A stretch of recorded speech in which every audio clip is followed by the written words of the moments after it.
Hey, what's up, YouTube? Uh, this is part two to the Quickie. This has to deal with the Great Tribulation and Armageddon. Now, I'm gonna say a few things, and I hope people have time to tie in the points. Uh, I'm not saying that what I'm saying is 100% truth, or that you should believe in and believe in what you believe in. I think that's one of the best things about my channel. I welcome all different views and opinions. So here we go. The Great Tribulation, according to Jehovah's Witnesses, and Armageddon, according to Jehovah's Witnesses, has something to do with Albert Pike and the Agenda 21, which is a Masonic Luciferian kind of thing. And you can look it up if you want. But this is just me connecting my dots. Okay, if you have dots to connect, let's share. We can connect them. I can see your view.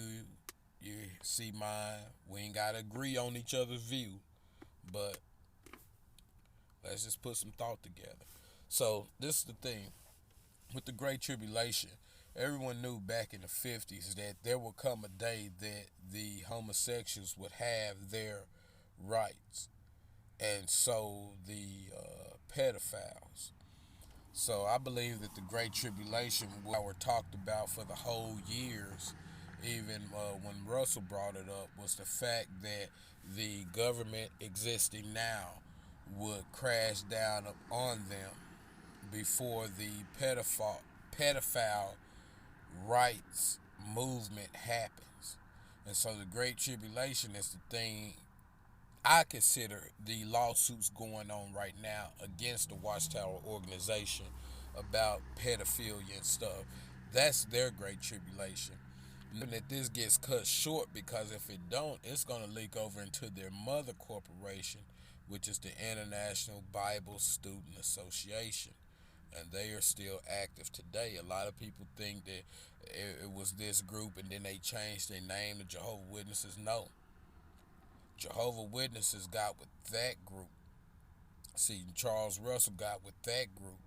He sold so much money, he moved up in rank, and then he opened his own division of the International Bible Students Association. So it's like a partnership, like a law firm or something. But not to get too far into that. All right, so that's the Great Tribulation.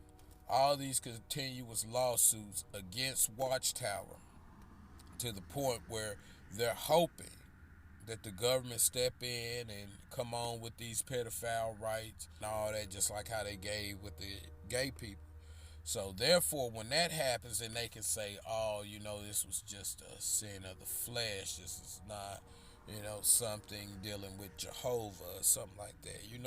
Y'all know how they spin it. We all know how they spin it. So Armageddon will be the point where these Jehovah Witnesses are leaning on the Vatican. The Vatican is the so-called wild beast that they speak of. And the reason why they spoke of it like that and why it would play its part like that is that they're friends right now. They're in cahoots. The Vatican is covering and protecting the Christian congregation of Jehovah Witnesses, the Bible students. They're protecting all of them. Every religion that exists today is being protected by the Vatican. If they are a religion, be it a back door or a backyard church or a small franchise church, all of them are sponsored by the Vatican. They're protected by the Vatican. That's how they get their tax exempt status, by acquiescing to the laws of the Vatican, which tells them to teach certain stuff, preach certain stuff, and that's it. So, with the witnesses having fellowship with this Vatican, what they're going to do when this tribulation mounts up so deep, we all know about the stuff they printed in their literature about other religions and stuff like that. The way things are going now, they're pushing Watchtower on the step of the Vatican. Once Watchtower has nowhere to go, then all the dirty secrets will come out and the Vatican will turn to attack them. And I believe that's what they think about Armageddon and the Great Tribulation. So they had all of us witnesses really thinking that the world was coming to an end, but it wasn't the world, it is their world. And they knew it from the moment they started their movement. They were heading for the goal lines of Agenda 21, but yet they were too early. Agenda 21 will probably kick in soon. Maybe they might come with Agenda 22. Who knows? But the whole purpose is to separate the family, and having Jehovah Witnesses done a great job at that. Very great job. So I know I usually joke, but this one right here was kind of serious. I wanted to reach out to people who were mentally disturbed, who were witnesses at one point, who lost sleep over the Great Tribulation and Armageddon. I'm here to let you know all that part was made up not only by Jehovah Witnesses, but by religion, period, to control you. Now, their real version, religion's real version, or as witnesses say, Christendom's real version of this, is that it becomes awakening among people.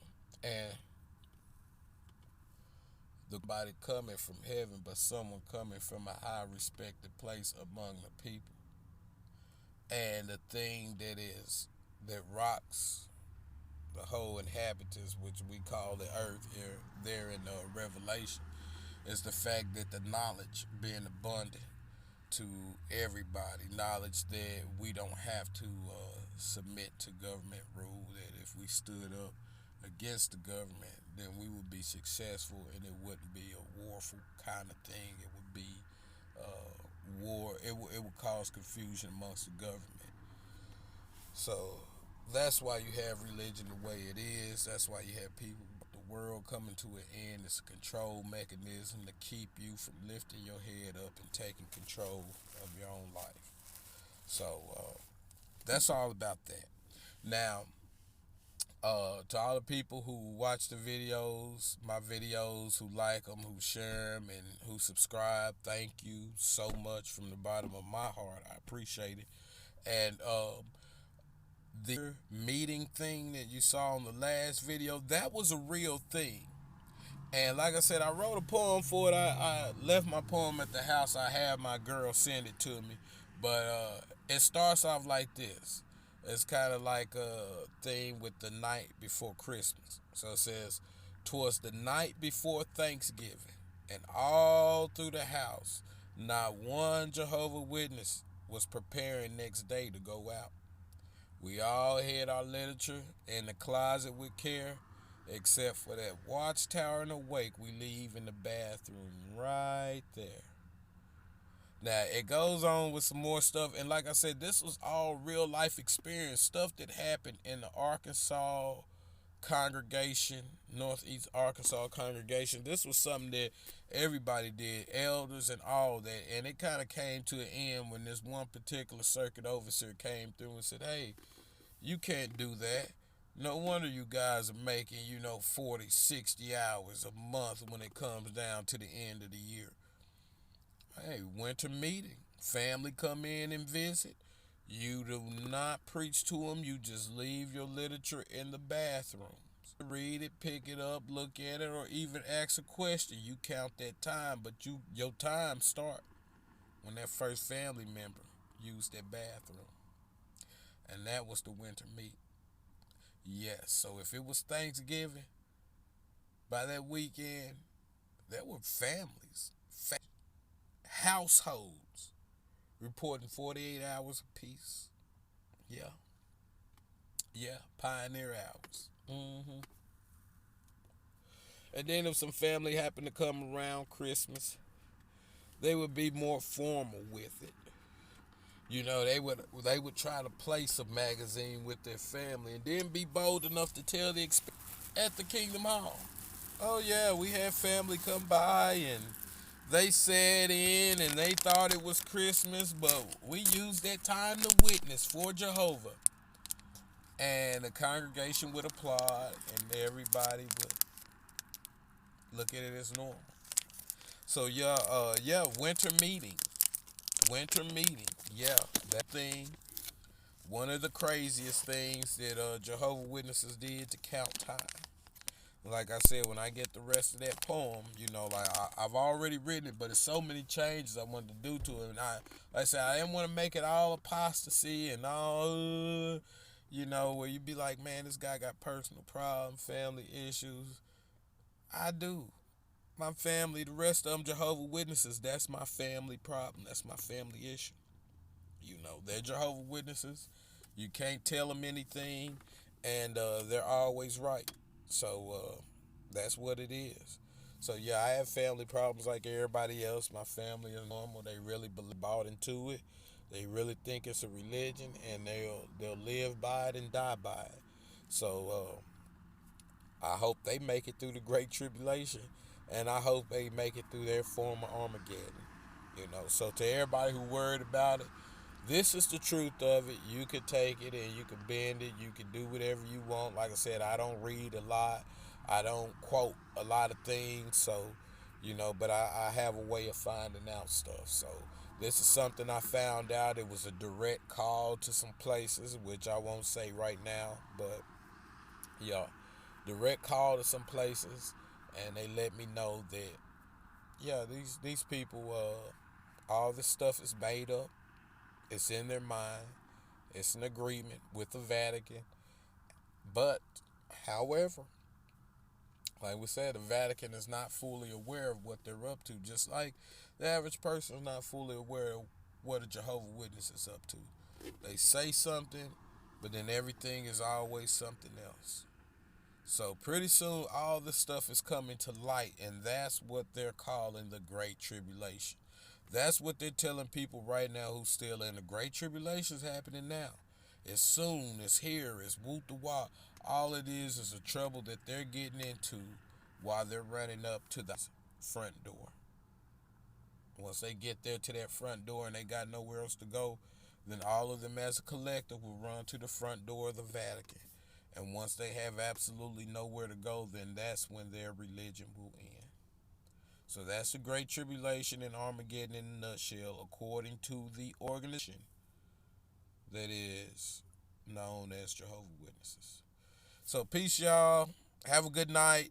Alleviate your fears and your anxiety and know that you have made the right choice. Now, my next video will probably be a little bit more in depth. I don't know if it'll be the next one, but I got one coming up soon. It'll be a little bit more in depth. It's got something to do with some thoughts I pulled from the Bible, the book of Genesis, the book of Revelation, and it has to deal with the issue of us as a collective, all of mankind being taught wrong. I'm not saying that there isn't a God. I'm not saying that. I'm not saying that there is not a Christ. I'm not saying that. What I'm saying, what I want to say to blow your mind open is, what if the two were women? Something to think about. Like I said, it's something about it in the book of Revelation, it's something about it in the book of Genesis, and it all ties together. Why has the woman been pictured as the one who cannot be trusted? Why has everything been thrown on the woman? And if you look around today, why is it that we have scarred women so much to the point that when they are ready, physically, mentally, emotionally, whatever, they are too scarred, and religion doesn't come to their aid? So I believe we were taught wrong. I do believe that there's a deity in the sky that is of a female form. And I do believe, me personally, and I'm not saying that I'm right. I'm only right over here. I'm not right beyond this screen. But me personally, I think that heaven is the reward that you will get for treating women right. I think hell would be the reward that you get for acting the way religion acts toward women today. So that's all I got for right now. Man, y'all have a good night. Take care of yourselves. Take care of each other. And live your life. Believe in what you want to believe in. Make yourself strong. That way when you go over to the other side, you'll have no regrets. You'll be a strong spirit. And we'll see each other again. All right, so bless y'all.